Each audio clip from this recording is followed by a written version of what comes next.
kami melakukan upaya namanya mitigasi tempat pemungutan suara.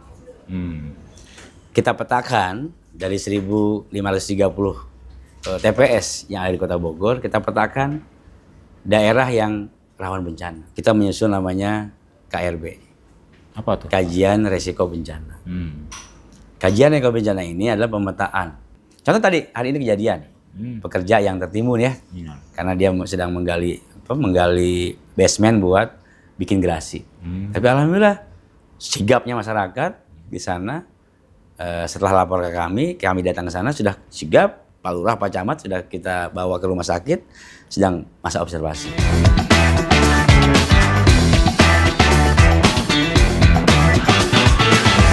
Oke, bicara Bogor. Assalamualaikum warahmatullahi wabarakatuh. Kalau kita mendengar kata bencana, pasti bakal terlintas itu adalah banjir, longsor, kemudian ada kebakaran dan sebagainya. Tapi kita mungkin belum tahu apa itu mitigasi bencana. Dan kita sering mendengar hal itu saat terjadi bencana. Mungkin di sebelah saya ada Kepala Pelaksana Badan Penanggulangan Bencana Daerah Kota Bogor, Bapak Hidayatullah. Assalamualaikum Pak. Waalaikumsalam warahmatullahi wabarakatuh, Kang Uli. Gimana kabarnya Pak? Alhamdulillah baik. Ya, Pak, cuaca ini ya sangat mendukung sekali mungkin. Iya, luar biasa. Iya, mungkin Pak, langsung ini ke topik ya, mungkin yang mau saya mungkin kami tanyakan ya, karena penonton bicara Bogor mengenai soal mitigasi bencana itu sebenarnya tuh apa itu Pak? Dan kenapa selalu kata itu selalu muncul ketika adanya bencana? Iya. Baik. Gini kan Uli. Di Undang-Undang Nomor 24 2007 tentang penanggulangan bencana itu kan ada 3 fase. Pra bencana, tanggap darurat, dan pasca bencana. Kata mitigasi itu berada di fase pra bencana. Serangkaian upaya meminimalisir timbulnya bencana yang mengakibatkan korban jiwa. Contohnya tadi yang Kang Uli sampaikan, bahwa hari ini Bogor berdasarkan peringatan dini dari BMKG, musim penghujan itu dimulai di bulan September kemarin, awal musim hujan. Puncaknya ini November, di mana sebagian kota Bogor itu berwarna hijau pekat. Kalau melihat dari simbol yang digambarkan oleh BMKG, hujan hijau pekat itu menandakan bahwa curah hujannya di atas 500. Itu berarti sangat tinggi atau? Sangat tinggi. Puncaknya musim hujan di tahun 2024. Bahkan prediksi sampai dengan bulan Februari. Prediksi beliau. Itu bisa di atas lagi? Sudah mulai melandai memang. Tapi puncaknya ini pada menjelang pilkada kemarin. Nah, salah satu upaya kemarin dalam rangka suksesi pesta demokrasi di wilayah Kota Bogor maupun di wilayah-wilayah yang ada di Indonesia, kami melakukan upaya namanya mitigasi tempat pemungutan suara. Kita petakan dari 1.530 TPS yang ada di Kota Bogor, kita petakan daerah yang rawan bencana. Berdasarkan informasi yang kami terima dari KPU, berdasarkan titik koordinat, ada 1.530 kita petakan daerah yang rawan bencana. Dari 1.530 kita petakan jadi 78 TPS rawan bencana. Nah dari situlah kita petakan bahwa berbicara bencana ini kadang-kadang kejadian berulang. Contohnya misalkan di wilayah Sukadamai itu seringkali terjadi angin puting beliung. Secara otomatis berarti mitigasinya TPS yang ada di situ disarankan untuk tidak menggunakan tenda. Pastikan di bangunan-bangunan fasilitas umum seperti sekolah dan sebagainya. Misalkan contohnya di daerah Cibuluh, Kampung Kramat, Kampung Bebek di Kedung Halang. Kalau ada TPS di situ dipastikan disarankan untuk tidak lagi di lokasi yang rawan banjir. digeser lokasinya ke daerah lebih tinggi, termasuk longsor dan sebagainya. Jadi upaya itu mitigasi itu. Contohnya yang tadi saya sampaikan, mitigasi banjir. Mitigasi banjir artinya apa? Berarti aktivasi warga dengan gorolnya, dengan edukasinya, transfer informasinya untuk tidak lagi pernah membuang sampah di sungai, tidak lagi membuang sampah di saluran air. Lakukan gorol, normalisasi kali, tidak lagi membangun dan sebagainya. Karena itu akan menimbulkan dampak. Karena apa? Kita ketahui sama, selain pertama di daerah hulu perlunya adanya mitigasi memperlebar daerah resapan. Contohnya pertama, kendalikan secara masif penebangan pohon. Lakukan upaya reboisasi, penanaman kembali pohon-pohon yang ada di das-das dan sebagainya. Upaya untuk mengurangi debit air tak kala La Nina ini hadir, musim hujan hadir, supaya apa? Run off-nya bisa kita kurangi. Aliran permukaannya bisa kita kurangi ke hilir. Pasti kan namanya air pasti ke bawah ya, kecuali pakai mesin ke atas. Begitu, Kang Luli. Ya, mungkin sepanjang tahun ini dari Januari sampai November itu ada berapa bencana dan mungkin pembagian-pembagiannya bencana apa aja tuh di kebakaran berapa, banjir berapa, dan berapa? Sampai dengan 1 Desember hari ini tercatat 815 bencana, jenis bencana. Kan begini, perlu kami juga sampaikan ini. Bencana ini kan serangkaian peristiwa yang mengganggu penghidupan dan kehidupan orang, masyarakat, begitu ya. Ada juga adanya pohon tumbang, tapi tidak menimbulkan penghidupan, itu buat kami bukan disebutkan bencana. Contohnya pohon tumbang di sawah, karena itu tidak mengganggu bencana. Itu kami bilang adalah fenomena alam. Tapi kalau pohon tumbang sudah merusak rumah warga, pohon tumbang sudah menghalangi jalur umum, jalur konservasi, itu bencana. Begitu. Berarti ada ini ya, pembagiannya ya? Kalau versi kami. Tapi tetap kita harus bantu untuk melakukan upaya evakuasi dan sebagainya. Tapi kan lebih kita utamakan bagaimana hari ini, contohnya tadi kayak banjir. Terus yang kedua misalkan pohon tumbang. Nah, dengan kondisi hari ini, yang namanya pas musim hujan ini menimbulkan bencana hidrometeorologi. Oh, apa tuh? Banjir. Itu namanya hidrometeorologi. Tanah longsor, pohon tumbang, ya, rumah rubuh, gitu kan, angin kencang dan sebagainya.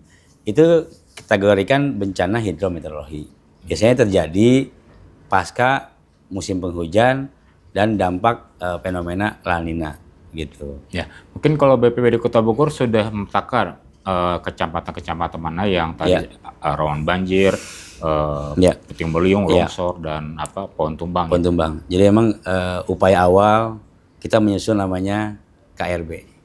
Apa tuh? Kajian Resiko Bencana. Kajian resiko bencana ini adalah pemetaan. Ada peta longsor, peta banjir, peta cuaca ekstrim. Itu kita petakan. Kita menggandeng juga akademisi. Ya, dengan Baperinda kita menggandeng membuat kajian itu sebagai langkah kita membuat rencana kontingensi. Kalau banjir ini harus diapain nih? Oh, Bogor ternyata sekarang udah banjir, berarti Bogor harus kita treatment nih ke depannya, kan begitu ya, dengan peta-peta yang sudah kita buat. Oh, longsor. Nah, longsor kita ketahui bersama memang struktur tanahnya Bogor berdasarkan Badan Geologi ini seperti kalau kita ilustrasikan adalah tanah seperti beras perak. Jadi pada saat kelembabannya berkurang, maka pori-pori itu akan besar. Langsung pada saat turun ada air hujan, maka akan menggerak. Begitu. Ini strukturnya. Itu informasi yang kami terima dari Badan Vulkanologi dan Geologi. Artinya apa? Mitigasinya apa? Pertama, pastinya warga yang membangun diupayakan tidak lagi harus memastikan GSS, garis sepadan sungai, terutama di bantaran sungai itu. Kedua, pada saat membangun dengan tanah seadanya, pastikan TPT-nya itu benar-benar kuat, begitu. Artinya apa? Ini tugas juga pemerintah untuk terus mengedukasi baik aparat wilayah, pengurus wilayah, mengedukasi seperti itu. Gitu. Terus kemudian banjir ya, banjir kan udah pasti menjadi masalah utama ya, terutama di Kota Bogor sendiri ya. Mungkin sebenarnya kalau banjir ini bisa dikatakan bencana alam ataukah bencana buatan manusia? Kamu lihat ini apa? Asal gitu. Yang tadi kan saya sampaikan, banjir itu ada banjir, misalkan banjir itu terjadi karena debit air yang besar, kondisi konstruksi rawnya sungai tidak memenuhi kapasitas, yang akhirnya terjadi luapan. Banjir terjadi bencana alam terkala limpasan air itu sudah mengganggu kehidupan. Contohnya akan menghambat laju kendaraan, ya kan? Berarti menghambat itu. Terus banjir sudah merendam rumah warga, itu berarti bencana kan? Gitu. Tapi kalau misalkan air besar yang di sungai besar tanpa juga mengganggu kehidupan, berarti kan bukan bencana. Cuma kan berarti bagaimana kita memitigasi agar runoff aliran air ini ke hilir bisa kita kurangi. Contohnya nih, kami mengapresiasi pemerintah pusat dengan membangun bendungan Ciawi ya. Itu juga salah satu upaya. Upaya menahan debit air ke daerah hilir Jakarta. Kalau saya lagi kecil dulu, kalau banjir di daerah hulunya di Cianjur atau Ciawi, Ciliwung, itu bisa 5 jam, Pak, cepat sampainya ke Jakarta. Tapi sekarang saya sudah hasil koordinasi dengan teman-teman BWSCC, berapa sekarang dengan adanya bendungan ini diatur ya, terus ada juga kanal-kanal di daerah-daerah sepadan yang ada di Ciliwung, itu bisa 6 jam, 16 jam menguranginya. Berdasarkan informasi teman-teman BWSCC. Artinya apa? Berarti hari ini pemerintah sudah berupaya untuk itu. Sambil pemerintah penyangga daerah Kota Bogor, Kabupaten Bogor terus mengedukasi kepada warga untuk terus jangan lagi buang sampah. Dengan gerakan saya apresiasi juga ini komunitas Ciliwung nih, peduli. Ini luar biasa. Triggernya keren. Artinya mereka minimal mengingatkan warga untuk tidak lagi membuang sampah. Karena apa? Sampah kita buang hari ini pasti akan nyampe ke daerah yang hilir kan gitu. Contohnya begini. Tak kala kita gerak pembersihan Sempur, Pulau Gelis, kita bersihkan di Ciliwung. Tapi karena tidak secara simultan dilakukan juga oleh teman-teman di hulu, maka pas saat besok hujan akan sampai lagi itu sampah. Jadi memang kami juga sangat berharap keterlibatan bukan hanya Pemkot Bogor, tapi Kabupaten Bogor, Cianjur bersama-sama bersinergi berbicara kalau Ciliwung bersih. Karena apa? Ini akan penyumbang sampah ke daerah hilir begitu, sehingga akhirnya penyumbatan, timbulnya banjir di daerah hilir begitu. Ya, waktu beberapa minggu kemarin kan ada musibah ya. Pohon tumbang mengakibatkan 1 orang meninggal dunia ya. Mungkin kalau dari BPBD sendiri untuk melihat pohon manakah yang kira-kira sudah harus ditebang itu melihatnya dari mana dulu? Apa koordinasi dengan mungkin dinas terkait atau gimana? Nah, berbicara pohon sedang berdiri itu beda, tupoksinya ada di dinas Perumkim, bidang pertamanan. Sering kita komunikasi dengan teman-teman, pastikan mitigasinya. Melalui apa? Tak kala pohon ini sudah dianggap tidak layak, lakukan pruning, pemangkasan. Lakukan pemangkasan. Bahkan kalau yang sudah membahayakan keselamatan jiwa, segera dieksekusi untuk ditebang dan ditanam kembali tanaman muda begitu. Nah, tugas kami adalah memberikan informasi itu kepada dinas terkait. Tugas dan kami tidak bisa melakukan penebangan pohon yang masih berdiri. Tugas kami. Kita lebih kepada penyelamatan. Penyelamatan, evakuasi tugas kami. Tapi untuk mitigasinya itu kita dengan dinas pertamanan dan permukiman. Artinya BPBD untuk mengatasi atau mencegah hal itu mungkin bukan hanya tugas dari BPBD sendiri, tapi juga dari seluruh stakeholder dan masyarakat. Jadi begini, masyarakat juga sama laporkan. Laporkan tak kala di kampung-kampungnya ada pohon-pohon yang sudah membahayakan rumahnya. Sampaikan saja. Sampaikan saja ke dinas terkait, melalui pengurus wilayah, Pak RT, Pak RW. Kami juga akan bantu jembatani, fasilitasi. Kalaupun perlu misalkan, perlu mungkin pertamanan kurang orang. Kita siap turun. Kami tim gabungan termasuk Tagana, termasuk Damkar, relawan lain siap bantu. Siap membantu dalam rangka mengaksesasi. Tetap tusinya ada di dinas, tapi kita siap bantu. Tapi juga sampaikan informasi ini menjadi satu keharusan buat kami, mengingatkan itu sama-sama. Karena saya berpikir bicara masalah mitigasi ini bukan hanya tugas instansi, tapi tugas kita bersama. Ya, saya jadi teringat kejadian setahun atau 2 tahun kemarin di daerah yang dekat PGB itu kan, yang Rubu itu kan ada 68 korban jiwa. Terus saya baru dapat data nih. Bencana yang tadi Bapak sebutkan itu kan didominasi oleh tanah longsor ya. Ada berapa? 288. Ya, terus ada 170 kejadian bangunan roboh. Mungkin bisa dijelaskan dominasi tanah longsor itu dari 287 di mana saja? Apa aja gitu kan? Iya.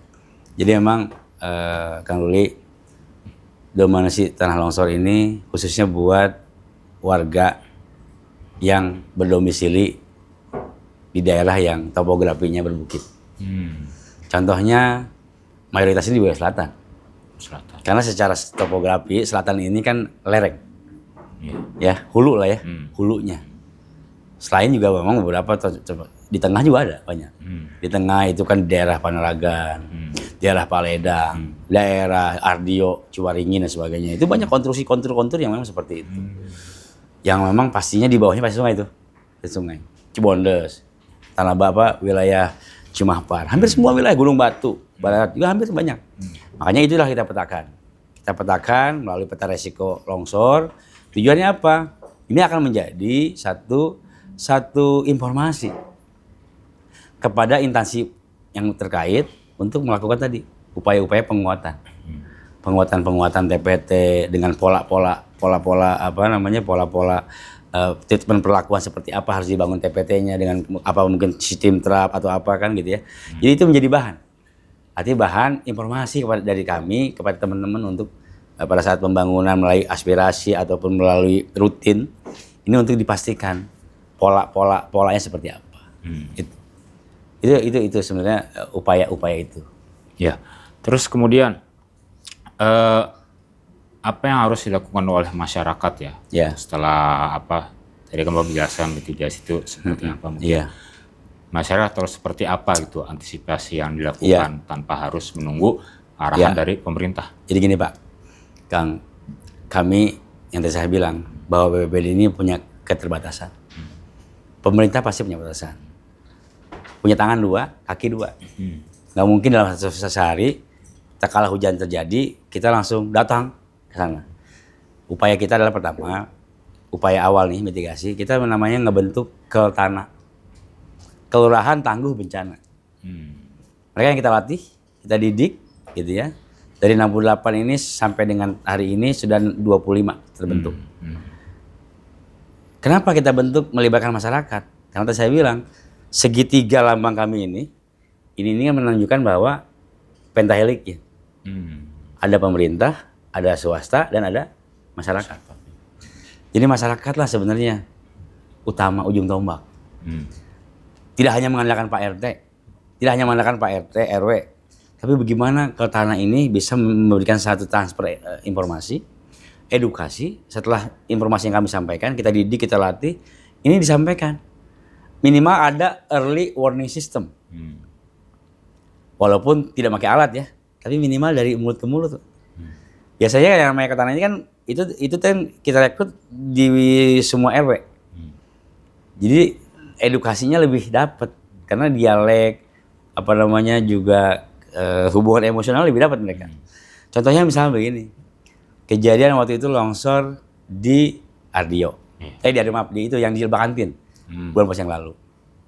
Sebenarnya itu kalau tanah itu sudah mengasih tahu sama warganya almarhum itu, Bu, Pak, sudah segera evakuasi dulu.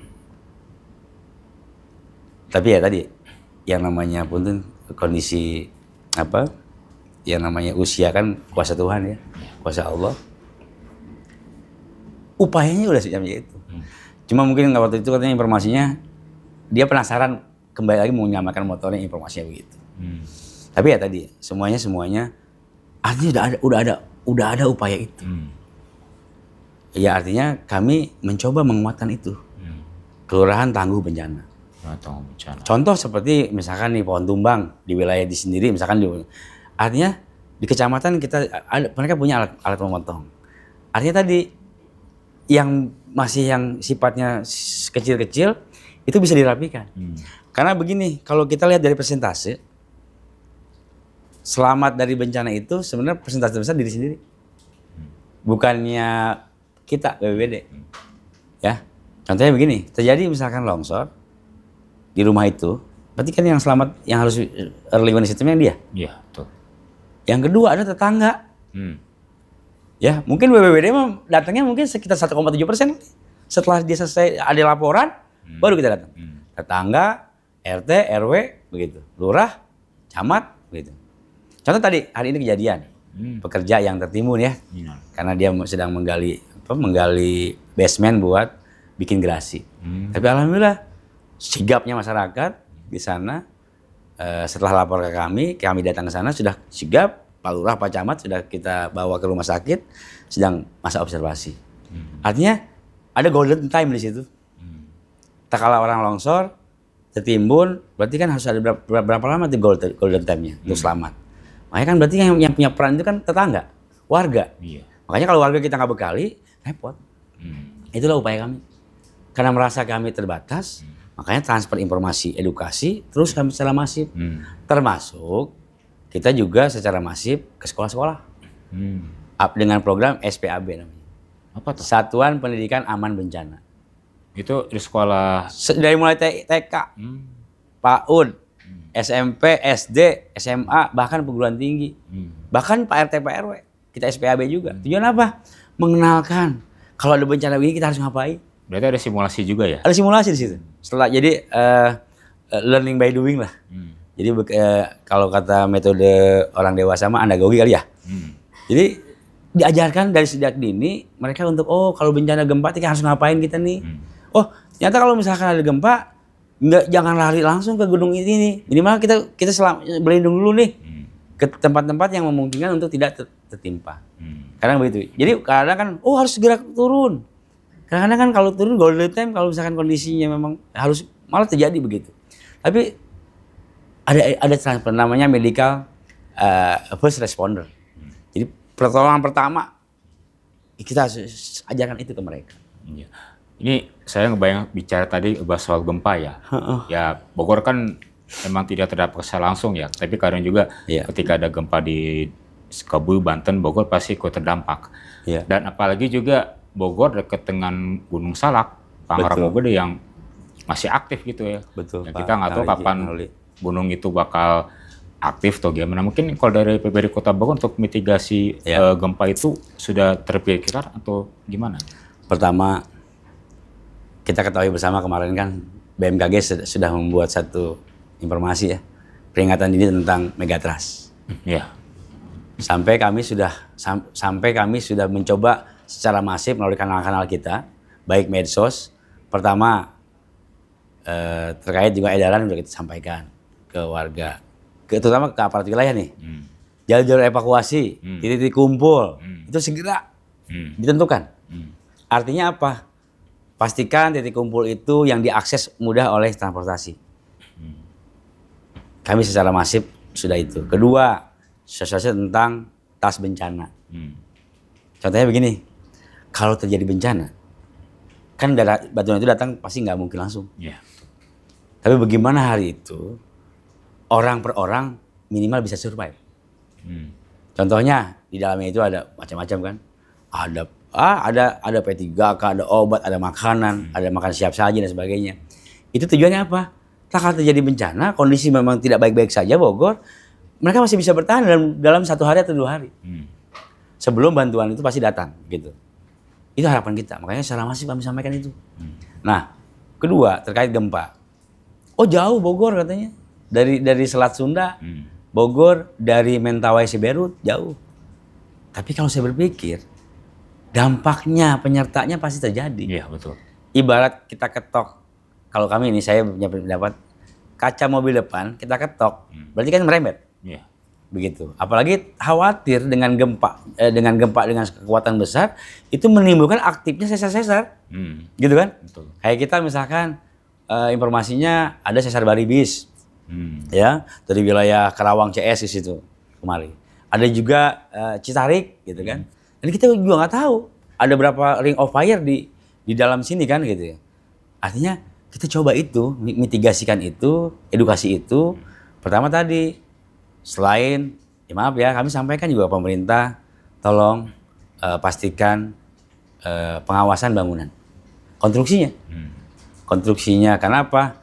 Pembangunan berkelanjutan untuk tahan dari resiko bencana itu penting. Kita dengan alasan, oh iya karena Bogor warganya kan kemampuan ekonomi, ya, tapi pemerintah harus hadir dong, memberikan edukasi, mungkin dengan bantuan BSTT-nya, seperti apa nih konstruksinya, supaya aman bencana. Termasuk gedung-gedung pemerintah, gedung-gedung pengusaha, harus kita pastikan bahwa persetujuan bangunan gedung ini harus memastikan itu. Agar ya tadi pekerja nyaman, pengusaha nyaman, begitu. Tak kalah terjadi kondisi yang tadi bicara gempa, bicara bencana, kuasa Allah. Tapi kita harus tetap prepare-nya itu. Gitu sih, Kang. Ya, mungkin kalau BPBD Kota Bogor untuk memetakan potensi-potensi bencana itu seperti apa? Contoh kan kalau tadi tanah longsor seperti ini, kemudian banjir seperti ini. Dan untuk misalkan pohon tumbang atau kebakar itu harus seperti apa? Tadi kan gini, pertama mitigasi untuk pemadaman kebakaran. Contohnya nih, banyak di daerah kita ini kan perkampungan. Iya, betul. Yang Blangdir aja nggak bisa masuk. Nah, itu. Iya kan? Iya. Nah, saya sering sampaikan waktu saya diberikan amanah jadi camat.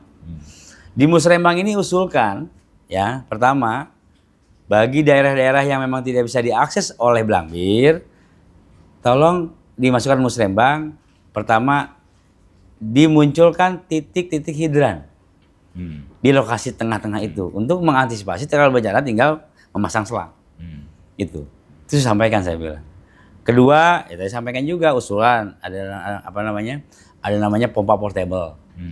Misalkan kalau terjadi banjiran, ada sungai di sampingnya, kita bisa sedot, bisa itu. Jadi upaya mitigasinya itu, upaya karena nggak mungkin kita harus rubah kondisi perkampungan yang sudah ada. Tapi bagaimana upaya itu dalam rangka tadi menyelamatkan. Kalau memang terjadi bencana kebakaran di lingkungan padat. Karena kan nggak mungkin berapa selang kalau misalkan kita simpan Blangdir, berapa selang. Tergantung kalau selangnya cukup. Kalau selangnya ternyata nggak cukup, nggak selesai itu. Makanya hari ini kami membuat edaran tuh ke camat lurah. Berbicara masalah hari ini hidrometeorologi yang memang berdasarkan prediksi puncaknya September sampai Februari, pastikan aktivasi posko bencana. Ada di dalam kelurahan itu salah satu strukturalnya kasih Pemtrantip. Yang salah satunya tusinya adalah tadi penanganan bencana. Nah itu mereka mengaktifasi di situ posko-posko sehingga satu pintu informasi. Jangan sampai nanti liar gitu kan. Jadi aktivasi posko itu ya tadi saya minta bantuan para camat, Pak Lurah, baik di kecamatan maupun di kelurahan, aktivasi itu tiap kelurahan dengan kondisi seperti ini. Begitu. Ya, mungkin terakhir Pak, pesan mungkin kepada masyarakat mungkin supaya musibah kan tidak tahu kapan terjadi ya, tapi minimal untuk mencegahnya kan juga harus masyarakat tahu gitu, harus bagaimana gitu supaya tidak menimbulkan dampak besar gitu kepada mereka. Yang pertama, tentunya saya menghimbau kepada masyarakat Kota Bogor yang kita cintai. Pertama, selamat dari bencana itu bentuk ikhtiar. Bentuk ikhtiar yang sangat terbaik. Pastikan evakuasi diri tak kala kondisi cuaca tidak mendukung. Kedua, dalam konteks hari ini, kondisi hari ini, prediksi BMKG bahwa musim hujan masih akan berlangsung sampai Februari. Pastikan buat warga Bogor, tak kala musim hujan, pertama nih, jangan lagi pernah memarkirkan kendaraan di bawah pohon. Itu. Kedua, tak kala kondisi cuaca, angin besar, hentikan aktivitas dulu untuk berkendaraan. Itu. Selain juga tadi yang saya sampaikan, khususnya buat warga yang tadi berdomisili atau dilintasi oleh 2 aliran sungai besar maupun sungai-sungai kecil, pastikan mitigasinya adalah terus lakukan upaya normalisasi.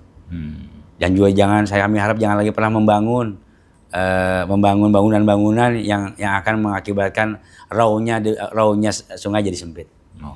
Normalisasi saja, lakukan upaya-upaya gorol kerja bakti sebagai adat kita sebagai Timuran.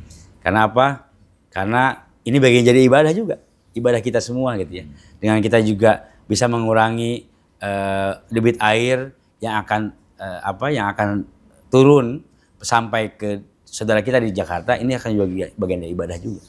Oke. Begitu. Berarti kesimpulannya adalah bencana ini bukan hanya tanggung jawab satu pihak, tapi seluruh pihak tanggung jawab. Betul, dan kesadaran dari masyarakat juga sih sangat diperlukan. Utama itu. Paling utama. Baik, terima kasih atas waktunya, Pak Hidayat. Sama-sama. Wah, banyak sekali informasi yang kami dapat gitu ya. Yang sama-sama saya belum kami ketahui. Sama-sama. Oke. Cara Bogor.